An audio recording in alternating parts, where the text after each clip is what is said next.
Titik api karhutla kembali muncul di Taman Nasional Waikambas, Lampung. 6 hektar lahan hangus terbakar.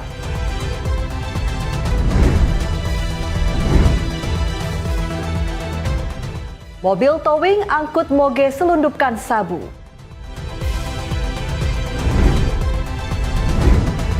Halo, selamat malam pemirsa setia Berita Nasional TV. Senang sekali Berita Nasional Malam kembali hadir menyapa Anda.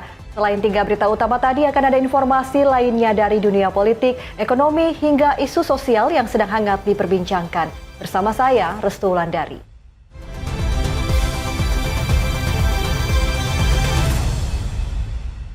Berita pertama pemirsa, setelah sempat padam pada Selasa kemarin, titik api karhutla kembali muncul di Taman Nasional Waikambas, Lampung Timur, Lampung.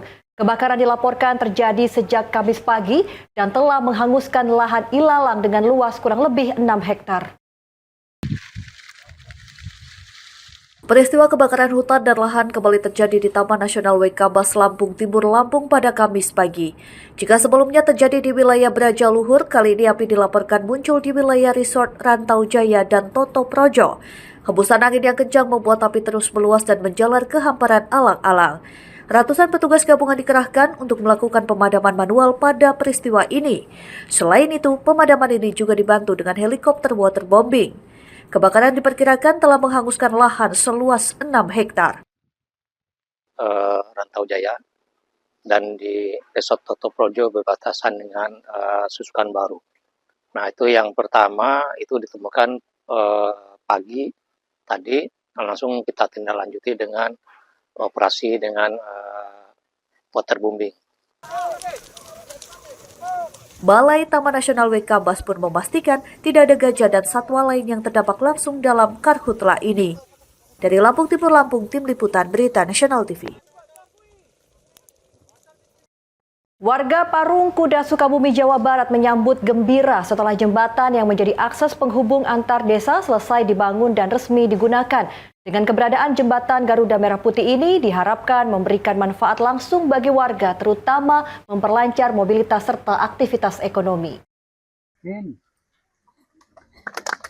Suasana penuh kegembiraan mewarnai peresmian jembatan Garuda Merah Putih di Desa Palasari Hilir, Kecamatan Parung Kuda, Kabupaten Sukabumi. Jembatan penyeberangan ini menjadi sarana vital bagi warga. Pembangunan jembatan yang memiliki panjang 12 meter dengan lebar 2,5 meter ini merupakan bagian dari program prioritas pemerintah pusat yang dilakukan melalui sinergi TNI Polri dan pemerintah daerah serta gotong royong masyarakat. Keberadaan jembatan Garuda Merah Putih yang menghubungkan Desa Palasari Hilir dan Desa Sundawenang, Kecamatan Parung Kuda diharapkan mampu meningkatkan mobilitas warga, khususnya untuk menunjang aktivitas pendidikan dan perekonomian. Terutama untuk akses jalan menuju Bakwangi ataupun dari Bakwangi menuju Cikopeng, jadi lebih singkat perjalanannya. Pada hari ini jembatan di wilayah di Kecamatan Parung Kuda yang menghubungkan Desa Sundawenang dan Desa Palasari Hilir telah selesai dibuat oleh kita bersama, baik itu TNI bersama dengan masyarakat secara gotong royong. Mudah-mudahan dengan adanya jembatan ini dapat bermanfaat untuk masyarakat, khususnya di Kecamatan Parung Kuda. Di wilayah Kodim 0607 Kota Sukabumi kini sudah terbangun 4 jembatan yang tersebar di Kecamatan Cikembar, Cisaat, dan Cibadak, serta Parung Kuda. Dari Sukabumi, Jawa Barat, Tim Liputan Berita Nasional TV. Kabar dari Ibu Kota pemirsa, Gubernur DKI Jakarta Pramono Anung hari ini meresmikan Rumah Sakit Triadipa di Pancoran, Jakarta Selatan. Rumah sakit yang mengusung konsep lifestyle hospital ini menghadirkan layanan kesehatan modern dengan dukungan teknologi medis terkini dan standar pelayanan internasional.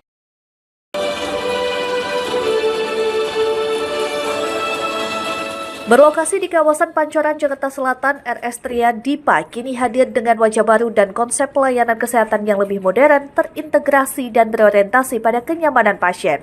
Peresmian RS Triadipa dihadiri langsung Gubernur DKI Jakarta Pramono Anung. Kehadiran orang nomor 1 di pemerintahan DKI Jakarta ini menjadi bentuk dukungan terhadap upaya peningkatan kualitas layanan kesehatan di ibu kota. Sebagai rumah sakit dengan konsep pelayanan berstandar internasional, RS Triadipa mengandalkan perpaduan antara tenaga medis profesional dan teknologi kesehatan generasi terbaru. Dengan ekosistem layanan kesehatan yang terintegrasi, masyarakat diharapkan dapat memperoleh layanan medis dengan kualitas yang selama ini banyak dicari di sejumlah negara seperti Singapura, Malaysia, Jepang, dan Thailand. Triadipa yang sekarang ini sudah beroperasi penuh dengan peralatan yang modern, dengan manajemen yang baru, dan juga dengan jangkauan yang lebih luas, mudah-mudahan akan menjadi rumah sakit kebanggaan masyarakat yang ada di Jakarta Selatan. Sekali lagi kami menyampaikan selamat, dan apalagi dengan teknologi yang ada, tadi ada beberapa alat baru yang sangat memberikan manfaat pengaruh bagi kesehatan masyarakat.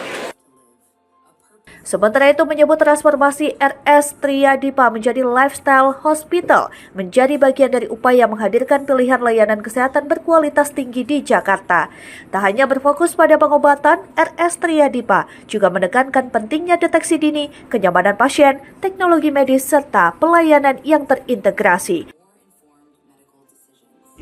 Rumah sakit ini sebagaimana disampaikan Pak Gubernur tadi juga melayani BPJS Pak, juga sejak lama, sejak awal berdiri melayani sampai sekarang pun tetap melayani BPJS. Nah, tapi kami juga bertransformasi untuk hal-hal yang sifatnya lifestyle, artinya untuk pencegahan. Jadi dengan teknologi yang ada kita manfaatkan untuk melakukan hal-hal yang bisa mencegah sesuatu akan terjadi misalnya. Jadi misalnya deteksi dini untuk stroke ataupun untuk melakukan tindakan-tindakan yang mana ini sekarang kan bebas dari rasa nyeri, itu suatu kemewahan ya.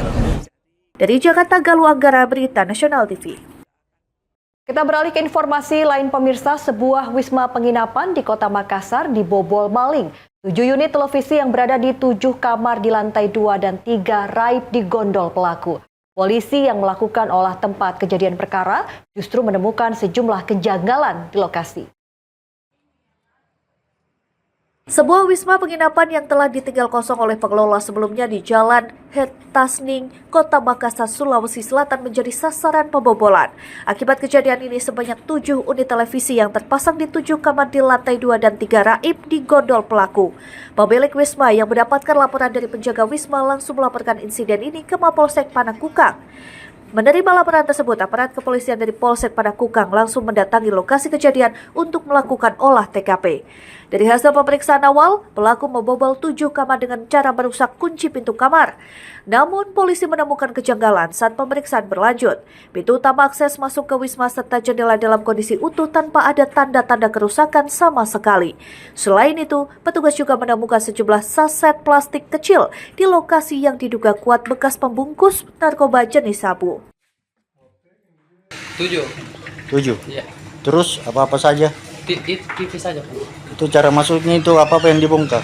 Laptop yang mana Pintu kamar dibongkar? Iya, ya kalau mas dari pintu kamar. Sudah berapa lama kosong itu? Belum cukup 1 tahun. Sejak putuskan rasa mau. Kecurian di salah satu wisma yang saat ini dalam keadaan kosong di Jalan Hertasning dekat dari Rumah Sakit Kristalina. Saat ini pihak kepolisian Polsek Panakukang masih melakukan penyelidikan mendalam untuk mengidentifikasi dan menangkap pelaku pembobolan wisma tersebut. Dari Makassar, Sulawesi Selatan, Tim Liputan Berita Nasional TV. Pemirsa, setelah buron selama 4 bulan, tersangka pencurian kendaraan bermotor atau curanmor berakhir setelah berhasil ditangkap anggota Opsnal Unit Ranmor Satreskrim Polrestabes Palembang. Penangkapan ini merupakan hasil pengembangan penyelidikan kasus pencurian sepeda motor yang terjadi di halaman Masjid Muhajirin Jalan PDAM RT 26 RW 06 Kelurahan Karangjaya, Kecamatan Gandus, Palembang, Minggu 31 Mei 2026 sekitar pukul 05 waktu Indonesia Barat. Satreskrim Polrestabes Palembang mengungkap kasus tindak pidana pencurian dengan pemberatan sekaligus mengungkap identitas pelaku yang masuk dalam daftar pencarian orang atau DPO. Kasus ini terjadi saat korban memarkirkan sepeda motor di halaman masjid ketika hendak melaksanakan sholat subuh. Saat korban sedang beribadah, pelaku memanfaatkan kesempatan untuk membawa kabur sepeda motor. Aksi pelaku sempat diketahui warga dan dilakukan pengejaran. Satu orang pelaku berhasil diamankan di lokasi kejadian, sementara satu pelaku lainnya yang diidentifikasi berinisial DT berhasil melarikan diri. Setelah 4 bulan melakukan penyelidikan, petugas akhirnya berhasil mengamankan Dito Devano Akbar. Saat ini, tersangka beserta barang bukti telah dibawa ke Polrestabes Palembang untuk menjalani pemeriksaan dan penyidikan lebih lanjut. Berdasarkan hasil penyidikan dan olah tempat kejadian perkara, polisi mengungkap modus yang dilakukan pelaku, yakni membongkar kunci stang sepeda motor menggunakan kunci letter T. Kendaraan tersebut diambil oleh pelaku dan sempat dikejar oleh masyarakat, dan satu orang tersangka sudah berhasil diamankan pada saat di TKP. Namun tersangka DT ini baru berhasil diamankan yang statusnya DPO, dan kemudian saat ini barang bukti dan tersangka sudah dilakukan penyidikan lebih lanjut di Satreskrim Polrestabes Palembang. Dalam perkara tersebut, Dito yang diketahui berprofesi sebagai buruh harian lepas diduga beraksi bersama MGS Ependin Darwinsyah yang saat ini telah ditahan dan menjalani hukuman. Dari Palembang, Sumatera Selatan, Tim Liputan Berita Nasional TV. Pemirsa, kantor imigrasi kelas 1 TPI Jayapura mendeportasi 2 warga negara Tiongkok yang diduga menyalahgunakan izin tinggal kunjungan selama berada di Papua. Keduanya diketahui melakukan aktivitas yang tidak sesuai dengan tujuan izin tinggal, termasuk aktivitas perburuan satwa yang dilindungi dan juga promosi produk kesehatan melalui media sosial. Dua warga negara Tiongkok berinisial YH dan NZ diamankan petugas imigrasi Jayapura setelah diduga menyalahgunakan izin tinggal kunjungan di wilayah Papua. Keduanya merupakan pasangan suami istri yang masuk ke Indonesia melalui Bandara Internasional Soekarno-Hatta pada 3 Juli 2026. Kepala Kantor Wilayah Direktorat Jenderal Imigrasi Papua, Samuel Toba, di Jayapura, mengatakan kasus ini berawal dari laporan masyarakat yang diterima Imigrasi Jayapura pada Maret 2026. Petugas kemudian mendapat petunjuk baru pada Juli 2026 melalui penelusuran dan analisis sejumlah bukti digital di media sosial. Setelah dilakukan pengawasan dan pendalaman, kedua WNA tersebut berhasil diamankan di wilayah Jayapura pada 14 Agustus 2026. Menanyakan tentang yang pertama adalah tentang visa kemudian barang bukti berupa obat-obatan yang dibawa oleh yang bersangkutan. Dapat kami jelaskan bahwa visa yang dimiliki oleh kedua orang masuk tersebut adalah berupa visa kunjungan bisnis yang indeksnya C2. Dalam pemeriksaan, YH mengaku datang ke Papua untuk berlibur bersama istrinya dan mengunjungi sejumlah tempat wisata. Namun, petugas menemukan sejumlah foto dan video yang memperlihatkan YH mengikuti kegiatan berburu bersama masyarakat setempat. Dalam dokumentasi tersebut, terlihat aktivitas perburuan sejumlah satwa yang dilindungi, di antaranya burung kasuari dan kuskus. Petugas juga menemukan aktivitas lain, yaitu siaran langsung melalui media sosial untuk mempromosikan dan menjual produk kesehatan yang dibawa dari Tiongkok.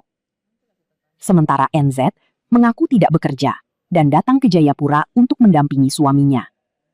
Berdasarkan hasil pemeriksaan dan berita acara pemeriksaan, imigrasi menilai keduanya telah melakukan aktivitas yang tidak sesuai dengan maksud dan tujuan izin tinggal kunjungan. Atas pelanggaran tersebut, imigrasi menjatuhkan tindakan administratif keimigrasian berupa deportasi. Kedua WNA Tiongkok tersebut selanjutnya akan diproses untuk dipulangkan ke negara asal melalui mekanisme deportasi. Dari Jayapura, Papua, jurnalis Berita Nasional TV. Pemirsa, Direktorat Reserse Narkoba Polda Sumatera Utara mengamankan mobil towing muatan moge Harley Davidson berusaha selundupkan 35 kg sabu dari Aceh menuju Jakarta. Sini. Berapa nih? Berapa? Asto, kamu Asto. Iya. Dua orang yang berada di mobil towing tersebut masing-masing berinisial HWW dan PK langsung diamankan petugas. Mobil towing mengangkut motor gede jenis Harley Davidson tersebut diamankan petugas saat melintas di Jalan Lintas Sumatera, tepatnya di Kabupaten Langkat, Sumatera Utara. Saat dilakukan penggeledahan, petugas menemukan sabu-sabu seberat 15 kg yang disembunyikan di bagasi dan kabin truk towing. Direktur Reserse Narkoba Polda Sumut Kombes Andi Arisandi Rabu siang mengatakan modus kedua pelaku membawa mobil dari Jakarta menuju Kota Medan. Keduanya kemudian melanjutkan perjalanan ke Aceh. Namun sepulangnya dari Aceh menuju Jakarta, keduanya membawa motor gede dan narkotika jenis sabu seberat 15 kg. Kepada petugas menyelundupkan sabu-sabu dari Aceh menuju Jakarta dengan modus yang sama bukan pertama kali dilakukan keduanya. Keduanya juga mengaku hanya disuruh seseorang untuk menjemput sabu-sabu tersebutlah dari Aceh. Jadi mobil ini dari Jakarta menuju ke Medan, kemudian menurunkan mobil, kemudian menuju Aceh, kemudian dari Aceh akan kembali ke Jakarta membawa unit motor, kemudian ternyata di dalamnya hasil pengungkapan kita ditemukan barang bukti sabu sebanyak 15 kilo. Petugas saat ini masih menyelidiki apakah mobil gede tersebut ada kaitannya dengan penyelundupan sabu-sabu tersebut. Dari Medan, Sumatera Utara, Tim Liputan Berita Nasional TV. Dua pemuda memproduksi narkoba jenis tembakau sintetis berhasil dibekuk Satuan Narkoba Polres Metro Bekasi di wilayah Babelan, Kabupaten Bekasi, Jawa Barat. Keduanya ditangkap saat tengah meracik tembakau sintetis di sebuah rumah kontrakan. Tak hanya tembakau sintetis, petugas juga menemukan sabu dari tangan kedua tersangka. Itu untuk keterangan Satuan Narkoba Polres Metro Bekasi mengungkap home industri narkoba jenis tembakau sintetis di wilayah Babelan, Kota Kecamatan Babelan, Kabupaten Bekasi, Jawa Barat. Dalam penggerbekan, petugas menangkap dua tersangka berinisial TMF dan ADW. Keduanya ditangkap saat tengah meracik tembakau sintetis di sebuah rumah kontrakan. Dari lokasi, petugas menyita tembakau sintetis siap edar seberat 123,76 gram. Selain itu diamankan pula cairan yang diduga digunakan untuk membuat tembakau sintetis sebanyak 800 ml serta sejumlah peralatan untuk meracik narkoba. Tak berhenti di situ, petugas juga menemukan narkoba jenis sabu dengan berat 18 gram dari tangan kedua tersangka. Selanjutnya, tim unit 1 subnit 2 langsung bergegas ke lokasi tersebut dan didapati dua tersangka berinisial TMF dan ADW. Setelah pelaku diamankan, petugas langsung melakukan penggeledahan badan dan rumah. Dari hasil penggeledahan tersebut didapati barang bukti berupa tembakau sintetis sebanyak 115,94 gram. Atas perbuatannya, kedua tersangka dijerat pasal 114 dan pasal 111 Undang-Undang Narkotika. Keduanya terancam hukuman pidana penjara hingga 20 tahun. Polisi masih mendalami asal bahan baku serta jaringan peredaran narkoba yang melibatkan kedua tersangka. Dari Bekasi, jurnalis Berita Nasional TV. Ya, lalu bagaimana penggunaan AI dalam industri film akan kami hadirkan dalam dialog usai jeda. Tetaplah bersama kami di Berita Nasional Malam.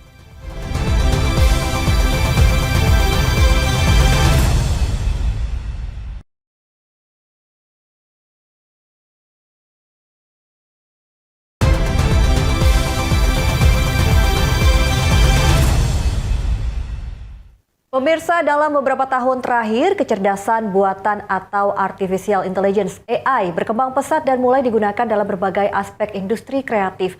Dunia perfilman pun maksud kami tidak luput dari pengaruh teknologi ini. Kecanggihan AI yang mampu menulis naskah, menciptakan gambar visual, dan menyusun alur cerita menimbulkan kekhawatiran sekaligus pertanyaan. Apakah masa depan filmmaker akan tergantikan oleh mesin? Nah, untuk membahasnya sudah bergabung bersama kami via Zoom, Bapak Roni Pepet CFD, produser dan sutradara film. Halo, selamat malam Pak Roni. Selamat malam. Ya, kita berbicara soal AI di dunia perfilman ya Pak Roni. Nah, mungkin Pak Roni sendiri sudah pernah belum coba AI untuk nulis naskah atau bikin storyboard atau mungkin generate gambar untuk film?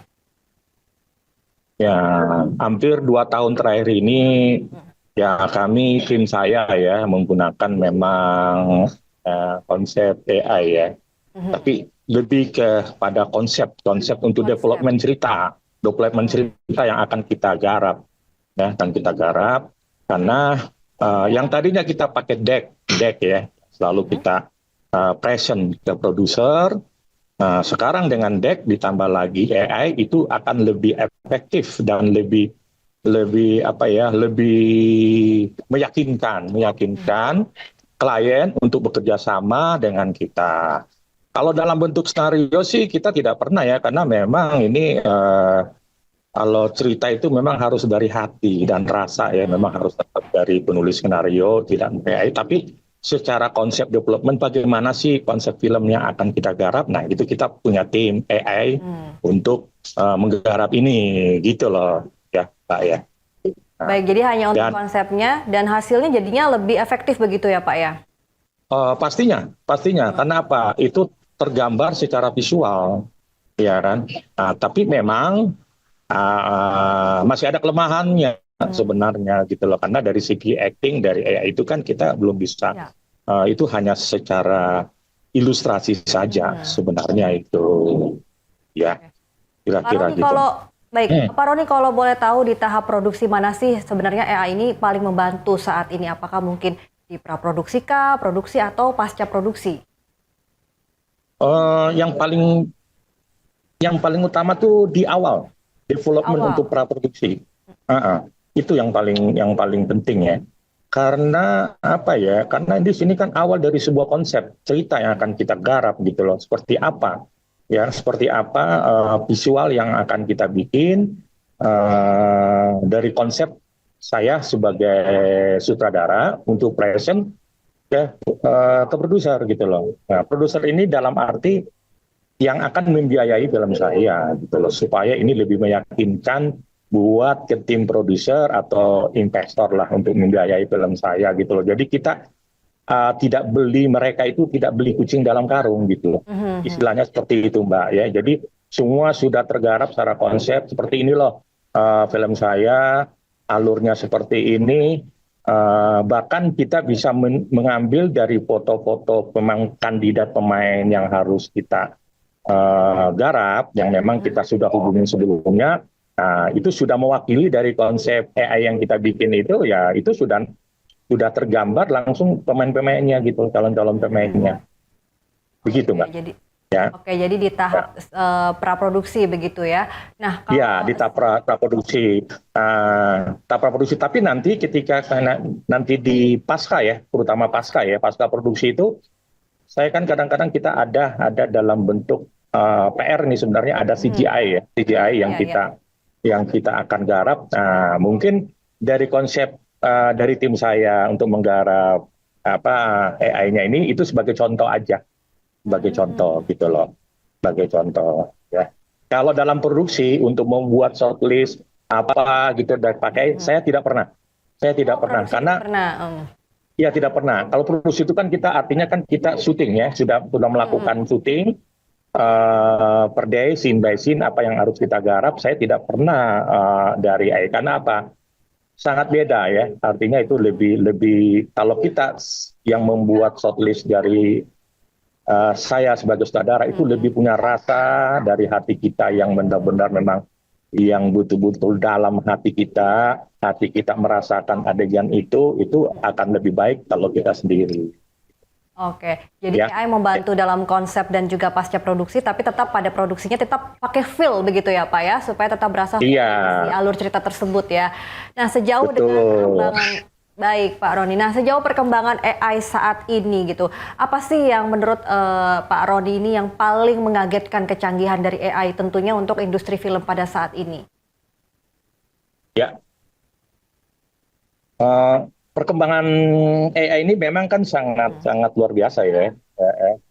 Kita juga harus waspada gitu ya. Waspada artinya kan makanya kita buktikan selagi kita sebagai kreatif atau filmmaker dalam menggarap sebuah karya,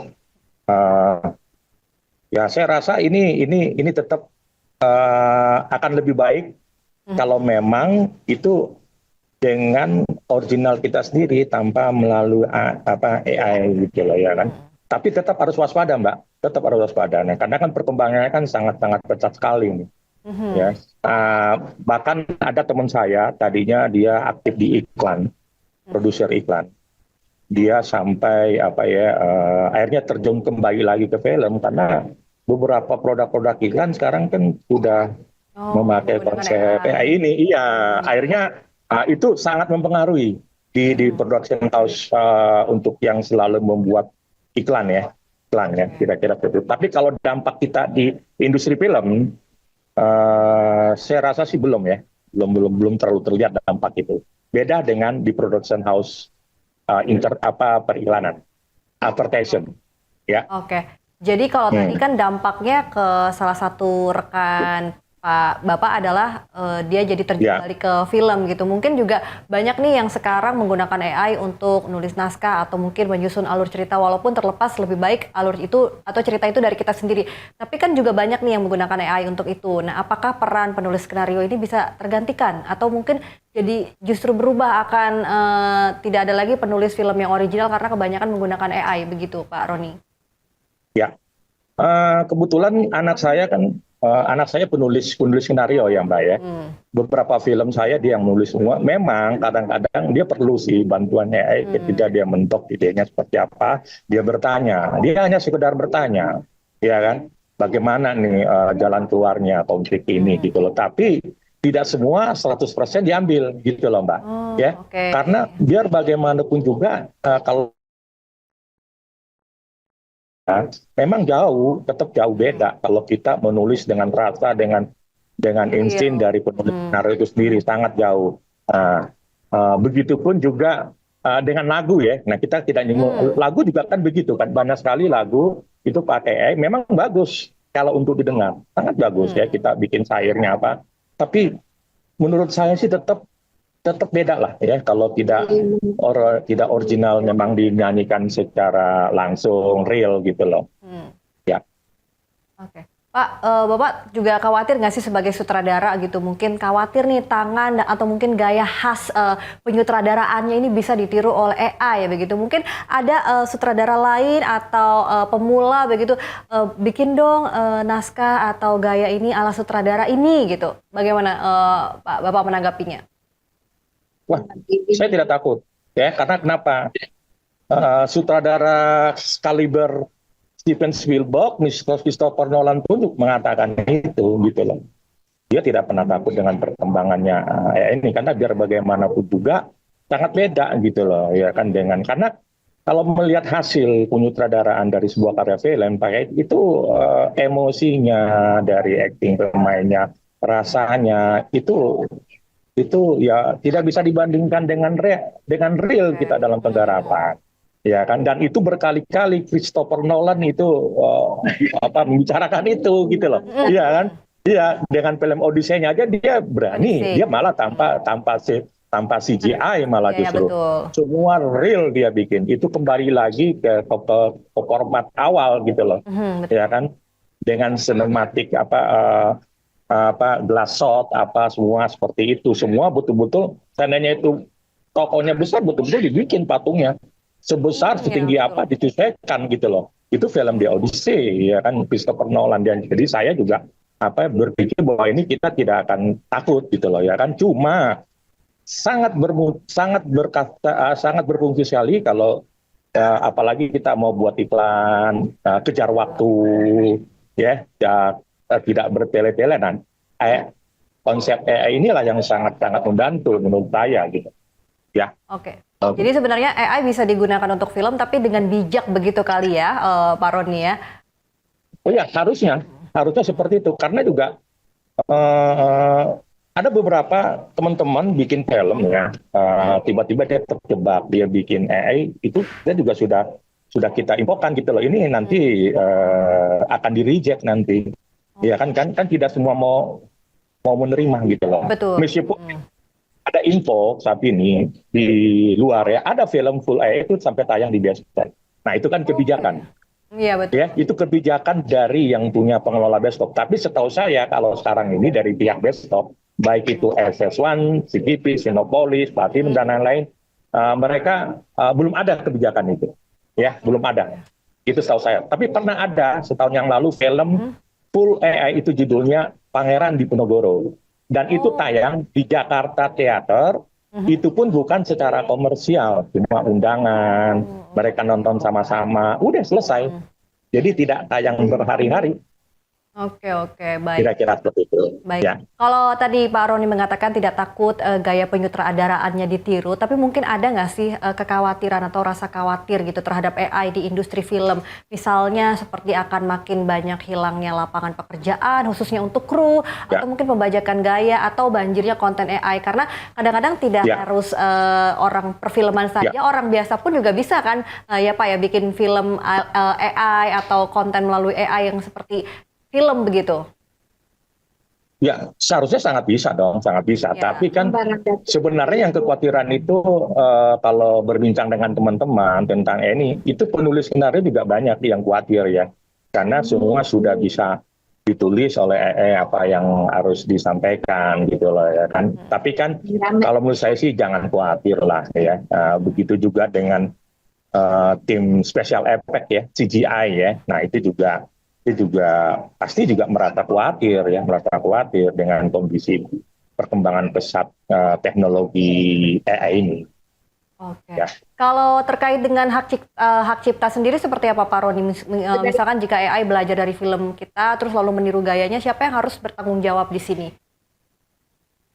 Nah itu kan kebetulan kan saya tidak pernah melakukan itu ya. Ya saya juga kurang paham ya ke situ. Tapi banyak teman-teman saya memang lagi seneng-senengnya bikin konsep-konsep AI gitu. Tiba-tiba dia jadi Spider-Man lah, jadi Superman lah, jadi Hulk. Nah, itu kan karena mungkin dia punya aplikasi, dia berbayar sehingga itu menjadi mainan ya. Seperti kita lagi seneng-seneng yang main game, ya udah setiap hari ada aja yang dibuat sama mereka, teman-teman ini gitu. Dan saya nggak tahu tuh bagaimana haknya. Karena itu kan mengambil kan dari toko Marvel kan, kalau bisa bicara kan.